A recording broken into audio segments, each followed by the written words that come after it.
So మీరు ఒక IT professional, అటువంటిది మీరు ఈ నిరుద్యోగ యువతకి కావచ్చు, చదువుకున్న వారికి కావచ్చు, వాళ్ళకి మీరు ఎటువంటి భరోసా ఇవ్వబోతున్నారు? అలాగే మీరు ఒక రైతు బిడ్డ కదా, రైతులకు కూడా ఎటువంటి హామీలు ఇవ్వబోతున్నారు?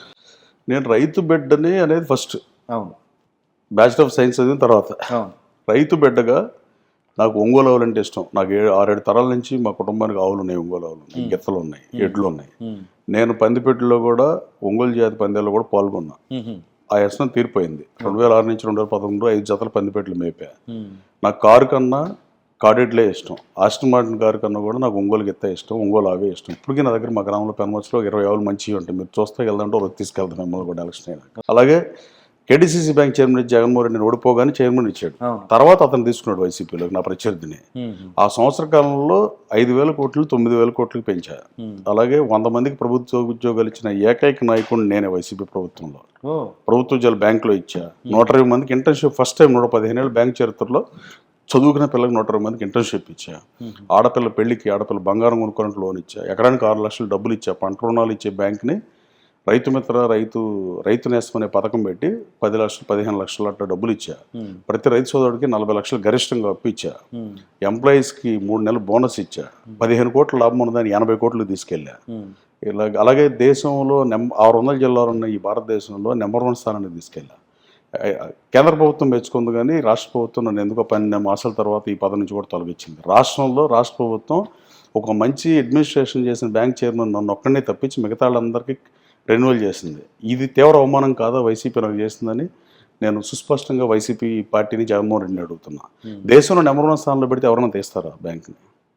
అంత అభివృద్ధి చేసిన బ్యాంక్ని. రైతాంగం మీద ఇష్టంతో ₹2 వడ్డీని కృష్ణా జిల్లా నుంచి రూపుమాపుదామనే ఉద్దేశంతో 996 గ్రామాలు ఉన్న ఈ జిల్లాలో 380 గ్రామాల్లో లోన్ లేకపోతే ఆ గ్రామాల్లో నేను లోన్ పెట్టా.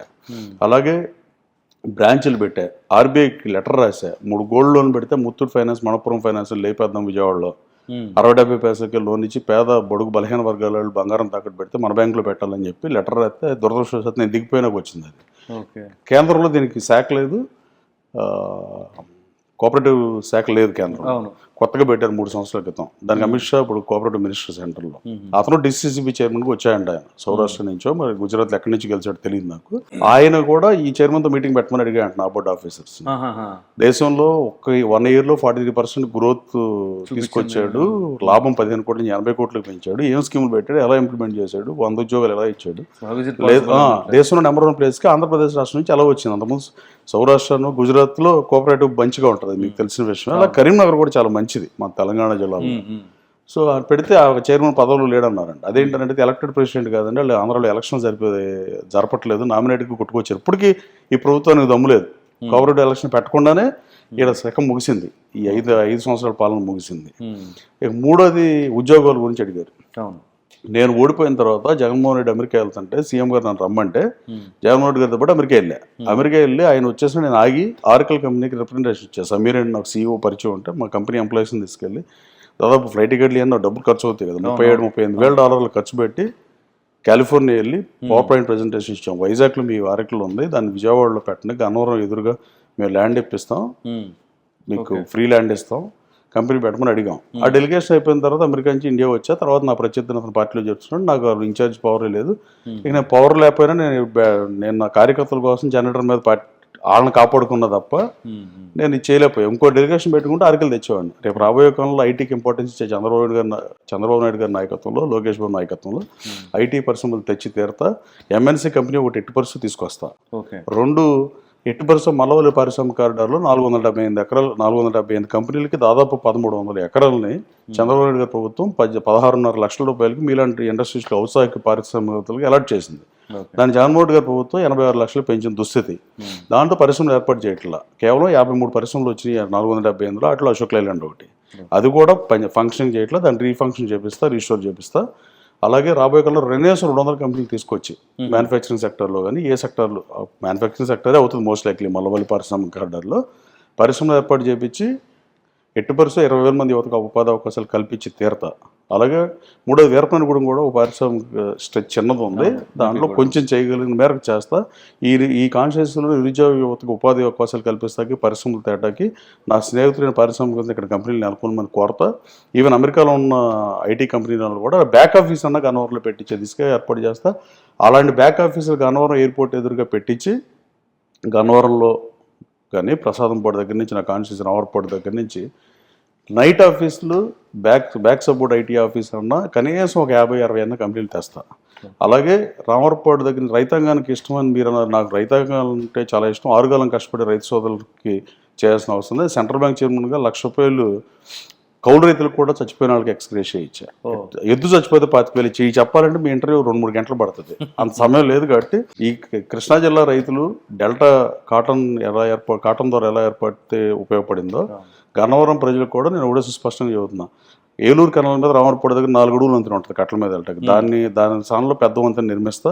ఎనికేపల్లిలో కూడా వంతెన నిర్మించి వాళ్ళ ఆస్తులు పెరగడానికి ఉపయోగపడతా. కేసరపల్లి దగ్గర జక్కుల దగ్గర వంతులు ఎట్టి పరిస్థితి ఏర్పాటు చేసి తీరుతా.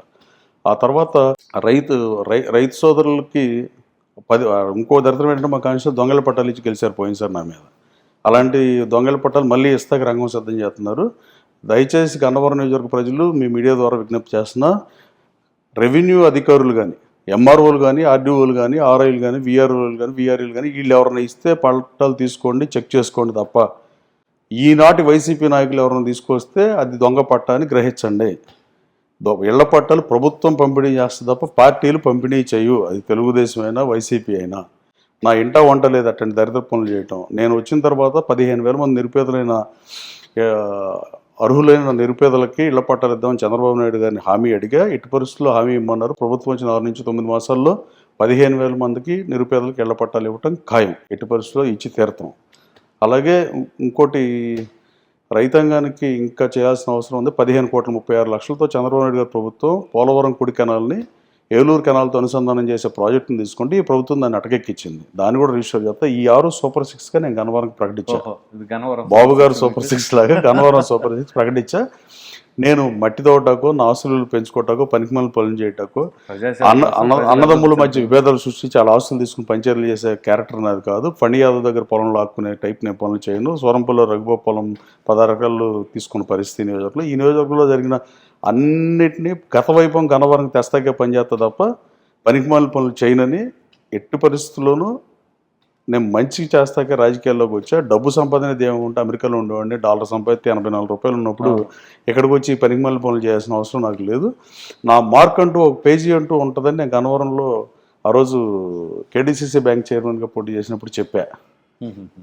ఈ బ్యాంక్ చరిత్రలో నాకు ఒక పేజీ ఉంటుంది. పేజీనే కదా దీని దేశంలో నెంబర్ 1లో పెట్టా. ఇప్పుడు చెప్తున్నా మీకు, గన్నవరం నియోజకవర్గం కుప్పంగానే బాజోండి సార్ అని అడిగితే ఎవరు అడగలేదన్నారు సార్ కూడా. చూస్తానన్నారు. గన్నవరం నియోజకవర్గం మోడల్ నియోజకవర్గంగా తీర్చిదిద్దుతా. గన్నవరం నియోజకవర్గాన్ని నెంబర్ 1 స్థానంలో పెడతా. ఐటీ పరిశ్రమ కూడా ఒకటన్నా తీసుకొస్తా, MNC company. Gannavaram is the best. Gannavaram కాన్స్టిట్యున్సీకి ఉన్న భౌగోళికంగా దానికి ఉన్న అనుకూలమైన అంశాలను ఉపయోగించి చంద్రబాబు నాయుడు గారి మద్దతుతో, పవన్ కళ్యాణ్ గారి మద్దతుతో, బీజేపీ మద్దతుతో, సంకీర్ణ ప్రభుత్వంలో లోకేష్ బాబు సారథ్యంలో ఎట్టి పరిస్థితుల్లోనూ గన్నవరంని స్టేట్లోనే నెంబర్ 1 చేస్తా. ఈ విషయంలో లోకేష్ బాబు మంగళగిరితో పోటీ పడతా.